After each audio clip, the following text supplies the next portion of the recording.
Please let Grandma rest here. And could you bring some water?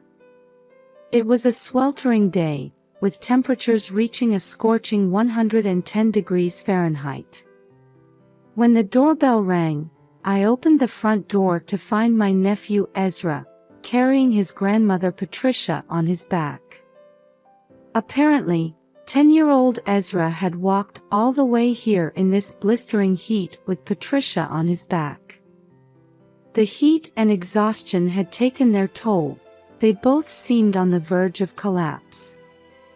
Ezra. What on earth happened?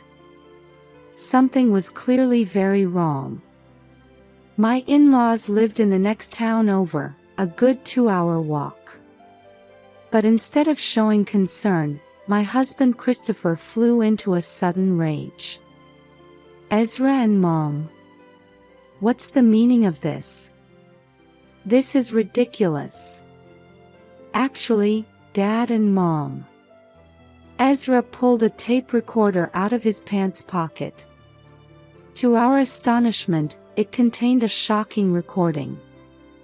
After hearing Ezra out, Christopher dragged him and Patricia out of the house with a demonic look on his face. My name is Jennifer, and I'm an ordinary housewife living with my husband Christopher.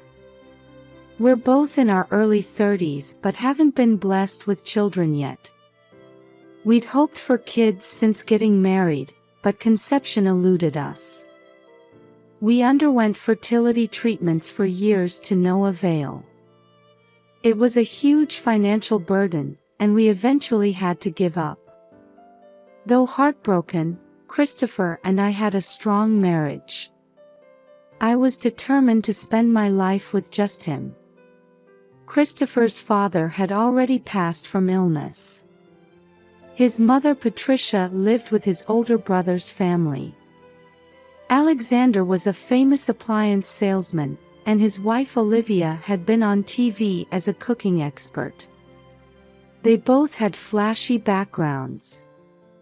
Alexander and Olivia had a grade school-aged son named Ezra. We didn't see Patricia or Alexander's family often, but not having kids ourselves, Christopher and I doted on our nephew Ezra.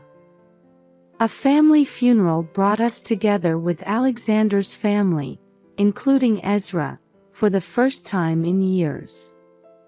Ezra, it's been a while. Look how big you've gotten. You really have changed, quite the young man now. How have you been? Ezra had grown much taller since we last saw him. He smiled shyly at our comments. Well, I have some things to help with. After a brief hello, Ezra left. He seemed busy helping his mom bring out dishes for the funeral. I guess now that he's in grade school, he's not as attached as he used to be, Christopher murmured wistfully. Ezra used to greet us with carefree smiles, but his grown-up demeanor made Christopher a little sad. Still, we were both happy to see him maturing. Oh, that reminds me, where's Patricia? You're right, I haven't seen her. I wonder what's up. Patricia still hadn't appeared when the funeral started. When I asked Alexander, he said, she's not feeling well. Just a cold. She's resting at home, no worries, Olivia added nonchalantly. Still, I'm concerned. Maybe we should visit after the funeral. No need to go out of your way. I said it's just a cold, didn't I? I'm taking care of her, so you just leave it alone. Olivia snapped. Her intensity made me back down, but I was still worried since we hadn't seen Patricia lately. Alexander and Olivia's adamant insistence not to worry felt off somehow. Actually, they acted strangely the whole funeral. They seemed to dislike Christopher and I talking to Ezra, grimacing whenever we tried to strike up conversation with him. "So Ezra, how's school? Do you like studying?" "Well, Ezra. What are you doing? Hurry up and help out," Olivia barked. I thought I was imagining it at first, but Olivia would blatantly shoo Ezra away anytime Christopher or I spoke to him. I tilted my head in baffled confusion at her bizarre behavior. "We're strict with him as part of our parenting approach. I'd appreciate it if you didn't coddle him. I told him to help with funeral tasks, so don't interfere," Olivia scolded me, face contorted. "I'm sorry, I didn't know." "Humph.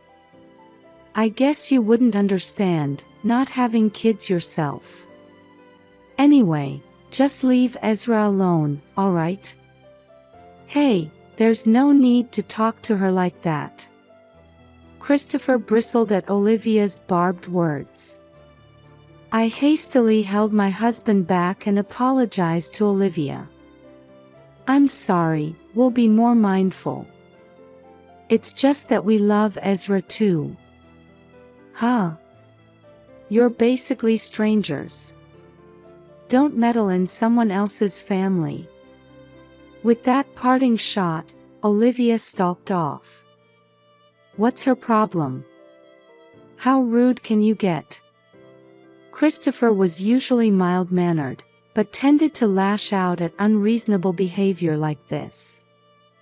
I tried to soothe my irate husband. "She's probably just stressed from funeral preparations." But he wasn't convinced. "Hey bro, is there some issue with us interacting with Ezra?" "Your attitude sucks," Christopher confronted his brother Alexander directly. "Huh? Pretty high and mighty considering we're the ones taking care of Mom. Don't get cocky." But talking to him was equally fruitless. Christopher and I were both perplexed by the couple's cagey demeanor, as if they were hiding something. The oppressive mood persisted for the rest of the funeral until we left. Ezra's expression was gloomy as he diligently helped out. Patricia never did make an appearance. We went home still harboring unresolved frustrations. A month passed after that funeral. I happened to have an errand near my in-laws that finished early. I decided to buy some snacks and check in on Patricia and Ezra. "Hello. It's Jennifer." "Patricia, are you home?" "Aunt Jennifer." Alexander and Olivia seemed to be out at work, but Ezra, back from school, welcomed me in. "What brings you here all of a sudden?" "Mom and Dad are at work right now." Though surprised by my unexpected visit, Ezra served tea with practiced ease. He seemed thoroughly disciplined, but almost too mature for a child. I had business nearby and thought I'd drop by. "Here, I picked this up at a cake shop on the way." I handed Ezra the cake box I'd bought en route. "You and Patricia both love sweets, right? Enjoy it as a snack." "Oh? Where is Patricia?" About Grandma, well. Just like at the funeral, Patricia was nowhere to be seen. When I asked Ezra where she was, he avoided eye contact and stammered. Suddenly, a breeze blew in from the back of the house. A window must have been open for ventilation. The wind carried a foul odor, like that of a stray dog. "Hey, what's that smell?" Ezra flinched at my question. I knew Patricia's room was in the back. Peering in that direction, I saw a tightly shut door at the end of the hall. A bad feeling rose in my gut, prompting me to casually stand and head towards Patricia's room. No. Mom said not to open that door. Ezra frantically blocked me, looking terrified. His expression convinced me something serious was going on. Okay, I'm sorry. I shouldn't enter someone's room without permission. Stopping my reach for the door, I returned to the living room. Ezra was visibly relieved. When I asked about Patricia's whereabouts again, he claimed she'd gotten over her cold and was traveling with friends. But his averted gaze told me it was a lie. No matter how much I pressed though, Ezra refused to say more. Sorry, Auntie, I have to go do the cleaning and laundry now. After a while, Ezra stood to leave. You're doing the housework? Yes. It's my job since Mom and Dad are busy. What about dinner? I just eat whatever's in the fridge. That's terrible. Don't your parents come home? My stern tone made Ezra clam up, as if regretting having said too much. His reaction solidified my conviction that something was going on in this house. Listen, Ezra, contact me anytime if something happens, alright? I jotted down our home address on a memo pad and handed it to him. Ezra took it with a silent nod. As I left, my eyes drifted to the back room again. I had a feeling someone was in that foul-smelling room. Could Patricia be locked in there, unable to get out for some reason? 3 days later, the unthinkable happened. Christopher and I were enjoying a rare day off together when an unexpected visitor arrived. Ezra. What on earth happened? Opening the door after the intercom buzzed, we found Ezra carrying Patricia on his back. My in-laws lived in the next town, a good 2-hour walk away. Apparently 10-year-old Ezra had walked here in the sweltering heat with Patricia on his back. I hurriedly ushered them inside. Please let Grandma rest here. And could you bring some water? The heat and exhaustion had nearly caused Ezra to pass out. Patricia was panting raggedly too. The morning news forecast a scorching high of 110 degrees Fahrenheit today. It was clearly an emergency for them to show up like this. What's going on? Why are you here in this state? This is ridiculous. Christopher shouted, baffled by the incomprehensible situation. Honey, calm down. Let's get them to the hospital first. Christopher hauled a nearly collapsed Ezra outside and to the car. He started the engine and loaded Ezra and Patricia in. They obviously have heat stroke. What the hell are those two doing? How did this happen to them? Those two, Christopher referred to, must be Alexander and Olivia. The strange behavior at the funeral, the foul smell in their house, Ezra coming for help in this heat, something was definitely going on. On the drive to the hospital, I gave Ezra and Patricia water and wiped their sweat with a towel. Patricia was still out of it, but thankfully Ezra had recovered enough to talk.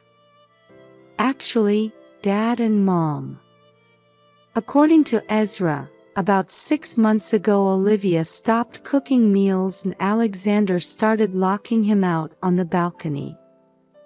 When he got home from school, they forced him to do chores and berated him if it wasn't up to par. They started mistreating Patricia the same way, tying her to the bed so she couldn't leave her room and blasting the heat in the middle of summer. The stench in their house was indeed coming from Patricia's room. Denied even showers, she was imprisoned there. In the daily 100-degree F+ temperatures, it must have been hellish. Dad and Mom suddenly said they didn't need to be nice to Grandma anymore. "What do you mean by that?" I asked. Ezra pulled something out of his pants pocket. It was an old tape recorder. "Grandma gave this to me a while back. I kept it because it was fun to play with, like a toy. Uncle, Auntie, listen to this." Ezra pressed play. We heard a conversation between Alexander and Olivia. "I got her to make me the insurance beneficiary, so we don't need Mom anymore. Putting up with taking care of your mother was worth it. Ugh, I wish she'd hurry up and get sick already." "Oh, I know, lock her up with the heat on and she'll get heat stroke. Should we try that?" "Ooh, now there's an idea. Let's do it." Hearing their exchange made my stomach turn. Those two neglected Mom this whole time, then suddenly offered to care for her. I knew something was fishy. Christopher's face twisted bitterly. A few years ago when my father-in-law passed and the family gathered, it was Alexander and Olivia who volunteered to look after Patricia. At first they treated her kindly, but it was a ploy to gain her trust and get themselves designated as beneficiaries on her insurance. After making Alexander the beneficiary, they put their plan to end Patricia's life into action. So that's what it was. Damn it, if only I'd realized sooner. Normally mild-mannered Christopher was seething. Now we understood why Alexander and Olivia had locked Patricia up. They were purposely worsening her health to cash in on the insurance. Reeling from these revelations, we arrived at the hospital. Christopher carried a wobbly Patricia inside to be examined. The doctor diagnosed her with severe heat stroke and malnutrition. She had to be admitted. A lack of proper meals had weakened her and staying in that stifling room had taken its toll. Ezra got by with just a quick 4-drip and was cleared to go home. We left Patricia in the hospital's care and departed. Exhausted, Ezra snoozed in the back seat. Seeing his innocent sleeping face made my heart ache. Not just Patricia, but Ezra too had suffered horrific treatment. Mature as he was, he's still only 10. No child deserves that. Those bastards. I'll never forgive this. They'll pay dearly. I glanced at Christopher gripping the steering wheel, his sentiments matching mine. As he said, what they did was unforgivable. Christopher and I resolved to build an airtight case against them and bring them to justice. To prepare, I made a phone call to a certain place. The person on the other end listened intently and asked for more details. Ezra had provided the trump card we needed to bring them to justice. Taking that tape recorder, we headed to meet the person I called. After finishing our business there, we got back in the car and drove to Alexander and Olivia's house. "You too. You're the ones who took Mom and Ezra. What the hell are you thinking?" Alexander stormed over, shouting angrily when he spotted us. "You're the crazy ones. Why did you do that to Mom and Ezra?" Christopher glared back defiantly. What are you talking about? The kidnappers have some nerve acting self-righteous. Kidnapping? No. Ezra came to our house of his own free will. It took courage, but he was trying to protect his grandma.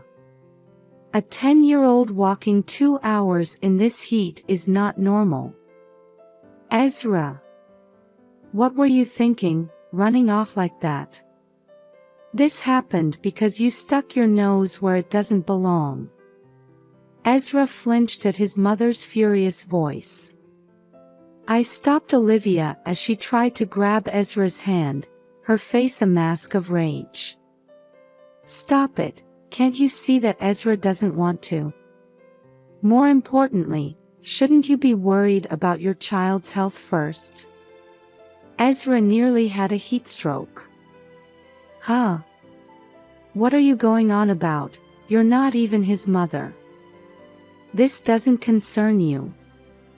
Says the woman who can't even have kids. Olivia openly mocked me. Normally I'd let it slide to keep the peace, but not today. I couldn't back down. You're right, I'm not Ezra's mom. But I can't send Ezra back to you. You're unfit to be a mother.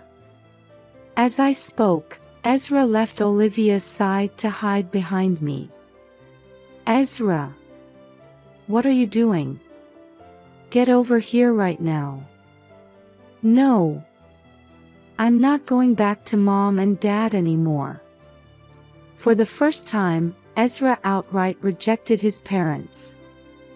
Hearing this, Alexander and Olivia grew even angrier. You ungrateful brat. Who do you think raised you? You treated me like a slave. I hate you. Ezra sobbed, yelling accusations at his mother. His attitude made it clear he'd suffered horribly. You two put him up to this, didn't you? How dare you take my child and pull this crap?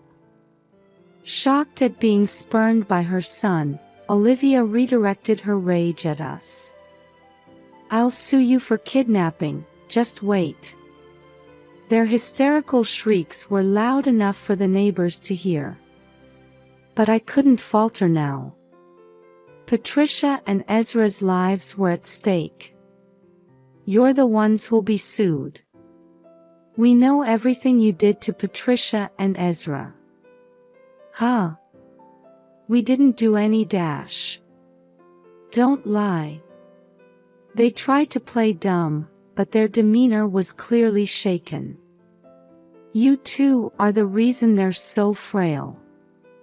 This is straight up abuse. Ha! Spewing accusations with no proof. Alexander had the gall to laugh, claiming we lacked evidence. Olivia snickered beside him.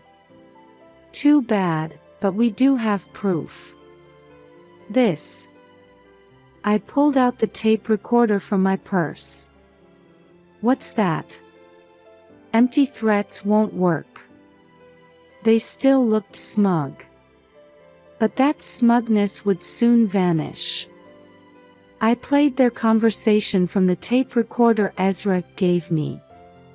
Hearing it, the color drained from their faces. They never dreamed they'd been recorded.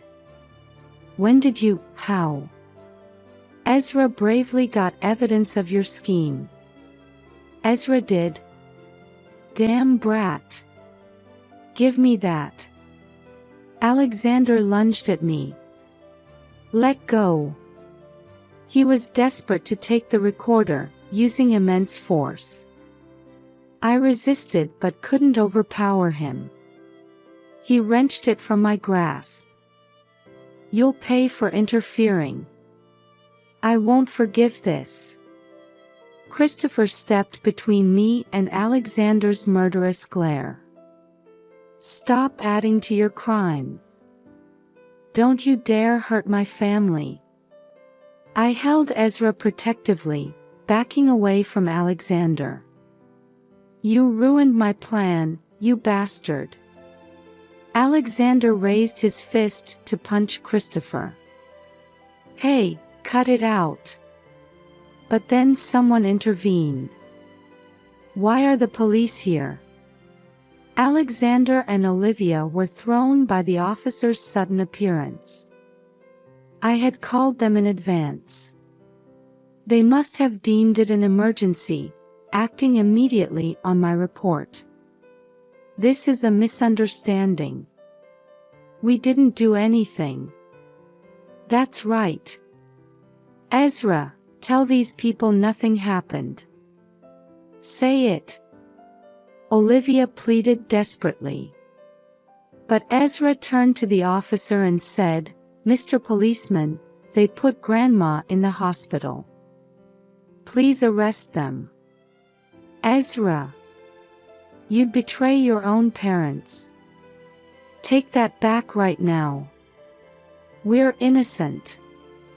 They shrieked denials of their misdeeds. Wait, if I break this. Alexander took the tape from the recorder I'd been holding and smashed it on the ground, crushing it under his heel. The tape shattered. He cackled triumphantly. What now? No evidence. We're innocent. The tape was indeed too mangled to play. But Alexander and Olivia were forgetting one thing. Unfortunately, that's not the only copy of the recording. What? What do you mean? Sorry you went to the trouble of destroying it, but we already made copies of that audio. Breaking this tape doesn't get rid of the evidence. We had submitted copies of the tape's contents to the police. Then, we're going to jail. You'll have plenty of time to reflect. They were hauled into the patrol car, resisting to no avail. They kept crying and insisting they were innocent until they were out of sight. But the police wouldn't go easy on them even if they denied it. With the irrefutable evidence from the tape recorder, convicting them would be simple. Is it over? They won't take me away again. Ezra looked up at me, his expression anxious. That's right, it's okay now. I won't let anyone hurt you ever again, no matter what.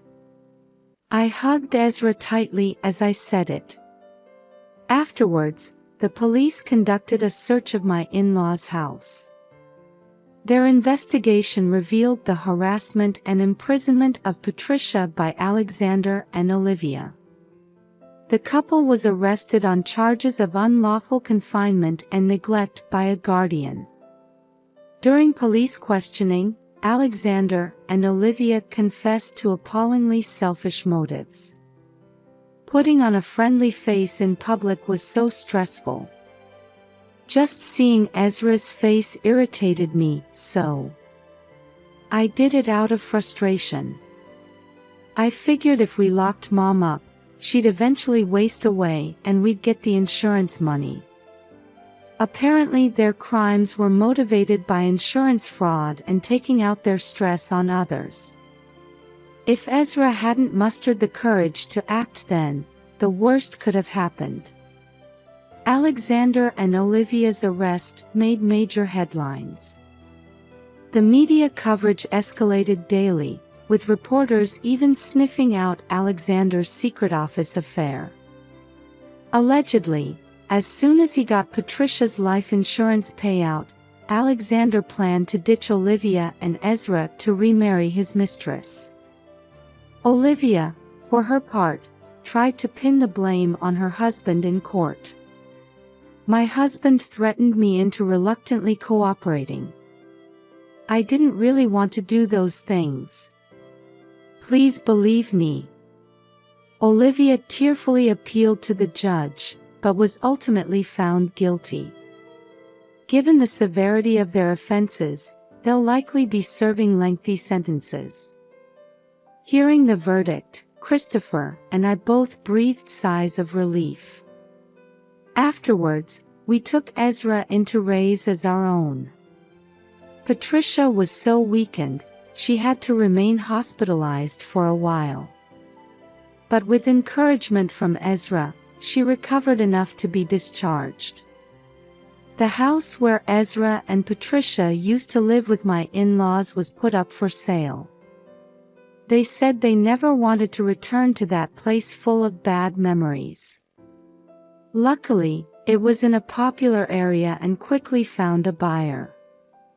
Using that money, we built a new home and began our life as a family of 4 with Patricia and Ezra. The breeze flows nicely through here, Patricia remarked, sipping coffee in the bright living room facing the garden. She had been skin and bones living with Alexander and Olivia, but now her cheeks were full and rosy. Recently she started going to the neighborhood senior center a few times a week. She seems to be enjoying herself and making friends her age there. I'm home. What's for snack today? I'm starving. Ezra came bounding into the living room after school, his footsteps resounding. There's no trace of the grown-up yet listless air he had before. He recently took up baseball. His suntanned appearance is that of an ordinary grade school boy, no matter how you look at it. I have it all ready. Go wash your hands and change first. Okay. He's back to his old self. I'm so glad.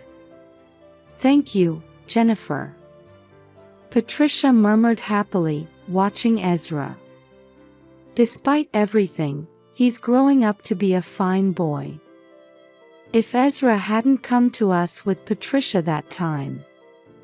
The thought still sends chills down my spine. Ezra has started calling me Mom and Christopher Dad. We'll all watch over him as a family from now on. That's what I vow, seeing Ezra beam that radiant smile as he munches his snack.